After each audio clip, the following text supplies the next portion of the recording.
సోదరులకు నమస్కారం. మీరు చూస్తున్నారు రాధాశ్రీ ఛానల్. ఇప్పుడు విత్తన శుద్ధి గురించి మీకు తెలియజేస్తున్నాను.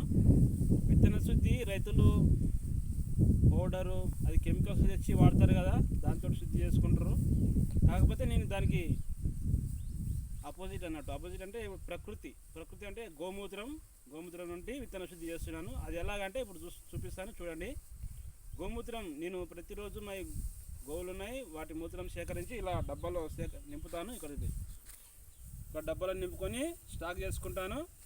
స్టాక్ చేసుకున్న తర్వాత మళ్ళీ దాన్ని వాడుకుంటాను. ఇటు మరి చూపిస్తాను. ఇక ఇదిగో చూడండి, 2 లీటర్ల నీళ్ళు, 1 లీటర్ గోమూత్రం. చూస్తున్నారా?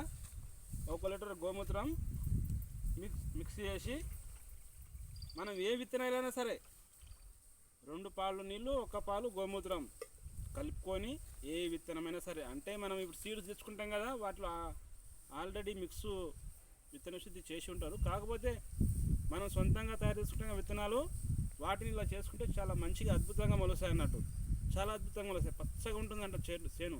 మనం విత్తనాలు వేస్తామనుకోండి, వీటిలో నానబెట్టి వేస్తే అద్భుతంగా మొలుస్తాయి, పచ్చగా వస్తాయి అన్నట్టు. నారు కానీ ఏమైనా సరే. నేను ఇంతకుముందు చాలా పంటలకు వేసాను. బెండకాయ విత్తనాలు వేసాను, మరి వరి వేసాను, ఇంకా ఇతర కూరగాయలు కూడా వేసాను. వాటి ఇప్పుడు గుర్తుకు రావట్లేదు. మళ్ళీ ఇప్పుడు ఉల్లినారు వేయబోతున్నాను అన్నట్టు. ఉల్లి విత్తనాలు వేయబోతున్నాను. చూస్తున్నారా? ఉల్లి విత్తనాలు వీటిలో 1 గంట సేపు నానబెట్టి, గంట తర్వాత మళ్ళీ తీసి నీడలో ఆరబెట్టాలి. నీడలో ఆరబెట్టి పొలంలో చల్లుకుంటే చాలా మంచిగా మొలుస్తాయి అన్నట్టు. 99% ఖచ్చితంగా పచ్చగా మనం ఇప్పుడు ఫర్టిలైజర్స్ ఎలా వేస్తామో అలాగా మొలుస్తుంది అన్నట్టు. చాలా అద్భుతంగా మొలుస్తుంది. మరి రోగాలు కూడా రావు అన్నట్టు. ఎలాంటి వైరస్ కానీ అలాంటివి ఏమీ రావు పంటకు.